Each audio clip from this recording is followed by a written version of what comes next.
Firstly, I would like to thank the 260,974 British men and women who signed the petition to make this debate possible, and I want to welcome these brave survivors who are sitting behind us in the hall. This debate is about them. As you quite rightly say, it's not about politics. I want the world to hear what we heard during the 2 weeks of our independent rape gang inquiry hearings, an inquiry that should never have needed to happen. I sincerely urge this Parliament to listen to the testimonies from these brave survivors and to act, to finally act. So the first testimony: he took his pants down, penetrated me, had sex with me. He then stopped before ejaculation. He picked up the bottle of Jack Daniels, which was now empty, and he forced it up inside me. He broke the glass while he was there. At that point, I was about 12, nearly 13. Another testimony: I was held down by the men as they each took turns to orally and vaginally rape me, taking it in turns to pin down my arms and my legs. When the assault ended, the men hit me repeatedly, threatened to find me, kill me, and harmed my loved ones if I ever told anybody what had happened. Another: comments were constantly made suggesting that white girls, the Christian girls, were viewed as having fewer morals or lower values, whereas Muslim girls were described by some of the men as having dignity and higher moral standing.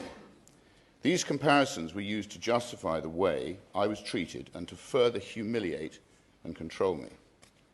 Another: she was a white woman herself, who I imagine may have been groomed, and has obviously now married into the family, shouting obscenities at us. Throughout the whole sentencing, she was constantly saying, "Fucking liars, lying white bitches." She said to me that God will be the witness for what happens to me. Another: race did play a part and motivated the selection or demographic of the victims. Throughout my exploitation, the other girls I encountered or who were abused alongside me were almost exclusively white. Another: she had a baby by him, and his dad was an imam. His dad knew, and he got his son married and said that he wasn't allowed to see the child. They look after their own community. Another: over the course of the abuse, I was raped by multiple police officers in different parts of the country. Another: he put a cigarette out on the baby's face. Another: it started when I was 13. I was raped by probably about 600 or 700 different men over 3 years. Another: they would toot the horn of the car, and then a child would be taken to the front door by a staff member of the children's home.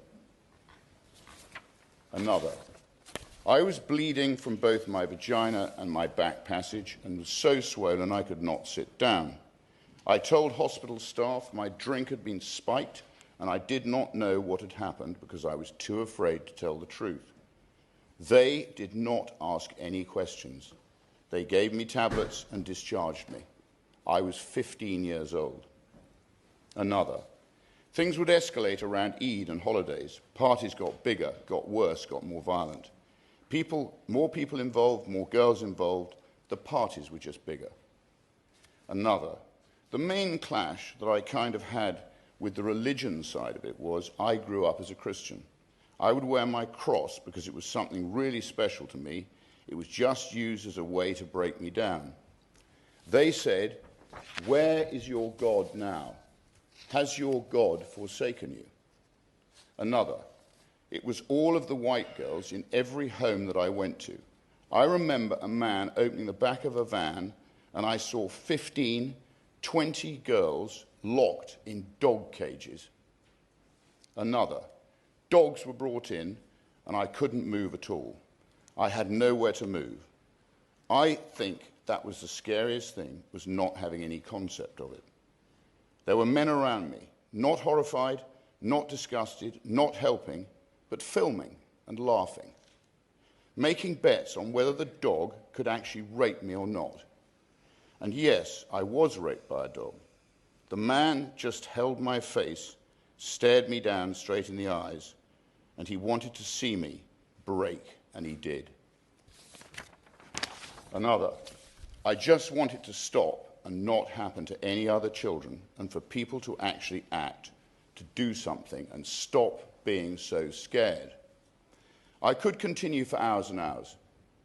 All of us in this building have a responsibility to finally act. Not to talk, but to act. Our Rape Gang Inquiry report will be released in the coming days. It will change Britain for good. Thank you.